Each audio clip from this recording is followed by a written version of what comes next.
চরম বিষণ্ণতা একাকিত্ব আক্ষেপে যদি নিজের অস্তিত্ব ধীরে ধীরে ক্ষয়ে যায়, তাহলে ধরে নেয়াই যায় এই পৃথিবীতে কেউ কারো না, কেউ কারো জন্য নয়। নির্দিষ্ট কিছু অভিমান, কিছু অভিযোগ আর কিছু দীর্ঘশ্বাস একত্রিত হয়ে যাওয়ার পর নিজেকে হারিয়ে ফেলে মানুষ। নিজেকে নিজে হারিয়ে ফেলার মতো বিষাক্ত স্বাদ ও অতৃপ্ত অনুভূতি কতটা যন্ত্রণাদায়ক হতে পারে তা বর্ণনা করার ক্ষমতা স্বয়ং তারও নেই যে পরিস্থিতিতে আছে।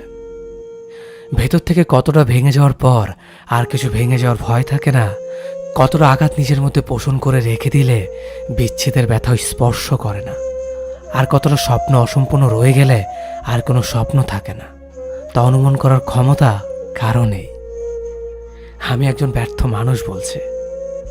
এখন আমার অস্তিত্ব ছিটেফোঁটা জীবন্ত, তবে সম্পূর্ণভাবে ক্ষয়ে গেলে মিশে যাব ধুলোবালিতে, কুয়াশায় কিংবা মেঘের সাথে।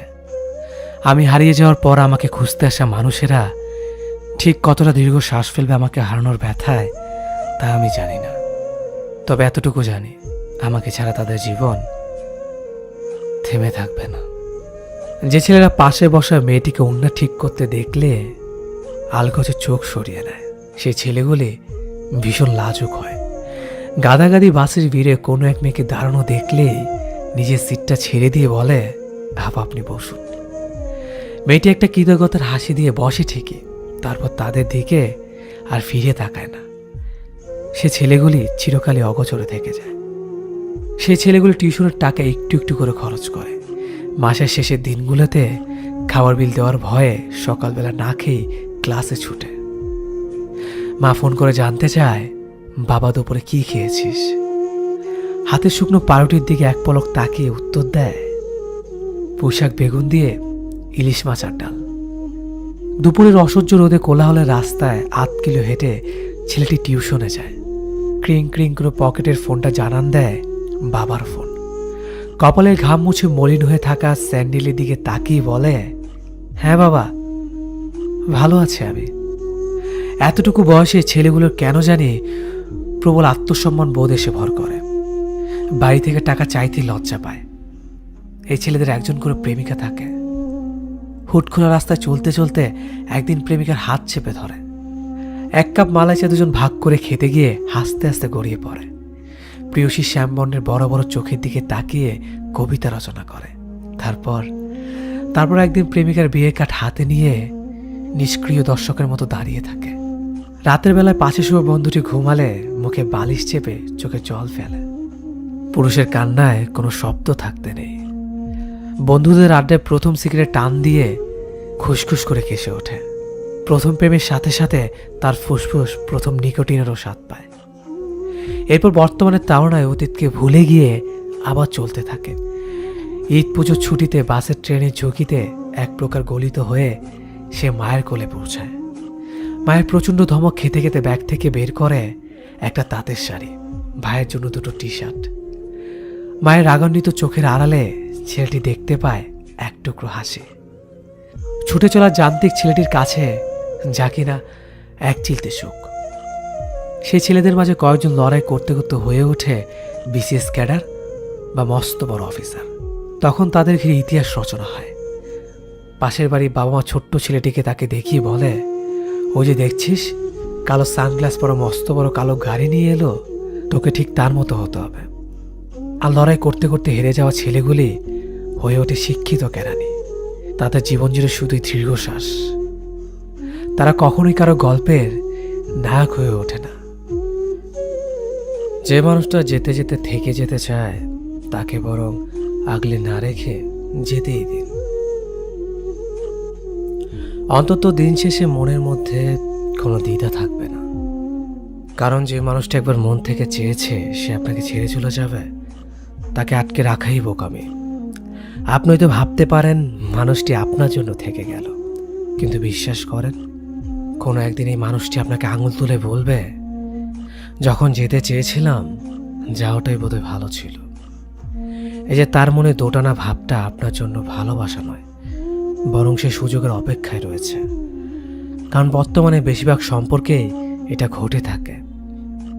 সম্পর্কগুলো তো অনেকটাই দ্বিধাবোধ এসে জায়গা করে নেয়। অনেকে একটা সম্পর্কে জড়ানোর পরেও দ্বিধায় থাকে, ভাবতে থাকে এর চেয়ে বেটার অপশন আমি ডিজার্ভ করি, বা এর থেকে ভালো কেউ যদি আমার জীবনে আসে। এই মনোভাবগুলো যে কোনো সম্পর্ককে একদিন টেনে বিচ্ছেদের দ্বার প্রান্তে নিয়ে আসে।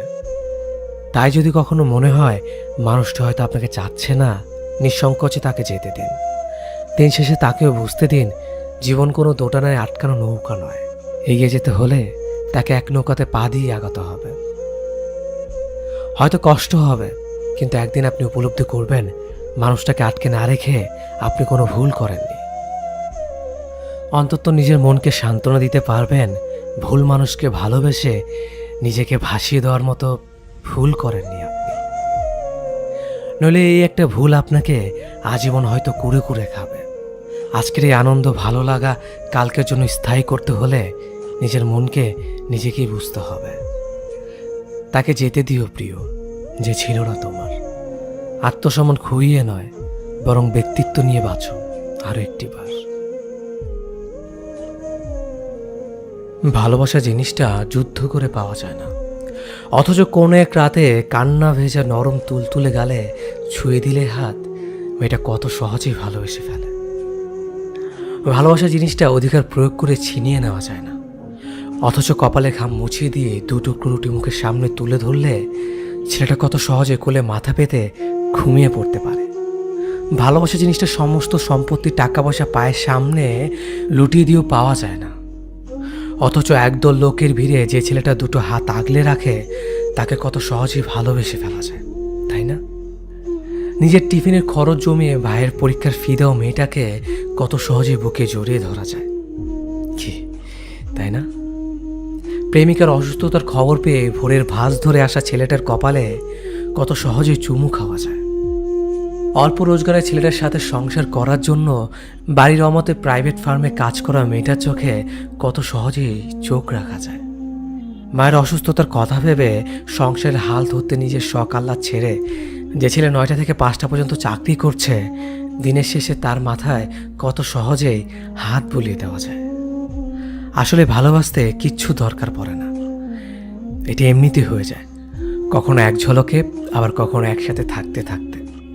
শুধু ভালোবাসতে গেলে যেটুকু দরকার সেটা হলো অহংকার যে দিঘু ভুলে নিজের মাথাটাকে চুপচাপ নিজের ভালোবাসার মানুষটার সামনে নত করতে শেখা।